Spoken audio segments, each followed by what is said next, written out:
Hello. मैं आपको आज पढ़ाने जा रही हूँ संस्कृत व्याकरण क्लास 9 का। ये लेसन है संधि। तो संधि किसे कहते हैं?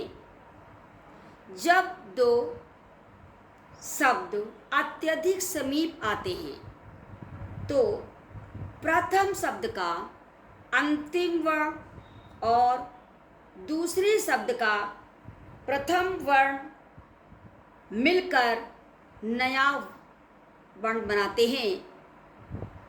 इस को हम संधि कहते हैं। जैसे दूर प्लस आगत यानी दूरागत। संधि के प्रकार 3 होते हैं: स्वर संधि, व्यंजन संधि, विसर्ग संधि। तो सबसे पहले पढ़ते हैं स्वर संधि। जब पहले शब्द का अंतिम वर्ण स्वर हो और दूसरे शब्द का प्रथम वर्ण भी स्वर हो तो वहाँ पर स्वर संधि होती है। दोनों मिलकर कोई नया स्वर बनाते हैं। तो इसमें देखिए, हमने ब्रैकेट में लिखा है स्वर प्लस स्वर, मतलब नया स्वर बनाते हैं। अब आइए व्यंजन संधि में। जब प्रथम शब्द का अंतिम वर्ण व्यंजन हो और दूसरे शब्द का प्रथम वर्ण स्वर या व्यंजन हो तो वहाँ पर व्यंजन संधि होती है। व्यंजन प्लस स्वर या व्यंजन, बराबर में लिखा है या व्यंजन।